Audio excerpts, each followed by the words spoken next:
What about this issue of forced marriage?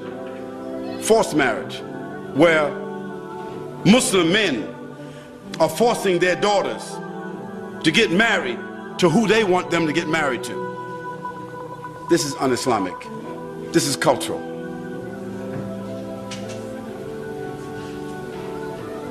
This is cultural. This is un-Islamic. There's nothing in Islam called forced marriage. Those who are doing it based on their tribal, ethnic, cultural practices. How is a father going to force his daughter to marry somebody? I mean, she don't even know this guy. But because that's his cousin, or that's the son of his brother, or that's his family, that's somebody, for the guy, they Bangladeshi, so they'll take her to Bangladesh and force her to marry, and then after they get married, give him a card where he can come back.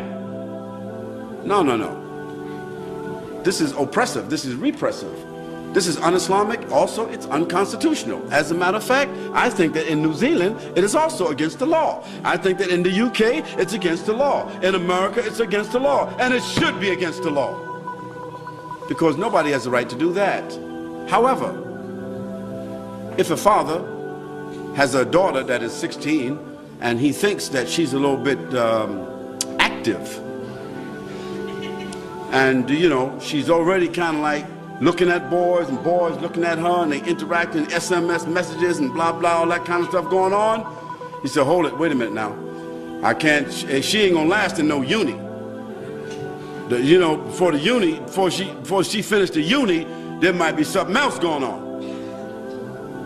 So he said, look, I'm gonna make some arrangements right now. So he begins to make an arrangement for his daughter to get married. And he says to her, listen, there's a young man that I met. He's working, I know his family, and I think it would be good for you to marry him. This is not a forced marriage, this is called an arranged marriage. So her parents and his parents arrange for them to be married. And those people, they agree. Those young people agree. And so the young girl, she goes to live with his parents, or he comes to live with her parents, because they're young, they're still in school. This is called an arranged marriage. Islam says nothing wrong with that. There's nothing wrong.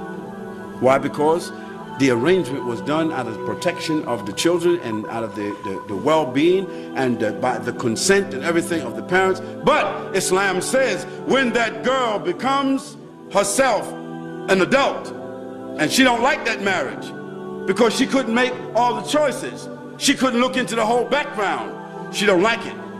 She wake up one day and say, look, this ain't the right guy. Or he's not really working. He was working, but he's not working now. He doesn't want to go to school. I finished school. This guy, you understand, wants to sweep the streets and hang out in the streets. I'm going to become a doctor. It's not going to work. She has the right to annul that marriage. That's what Islam says. So we say that's fair. She got married out of the consent, out of the will of her parents, out of the concern of her parents, to protect her, to protect the honor of the family and everything. But when she gets to become an adult, she can make her own decisions, and she can do what? She can annul that marriage. So there is no forced marriage in Islam.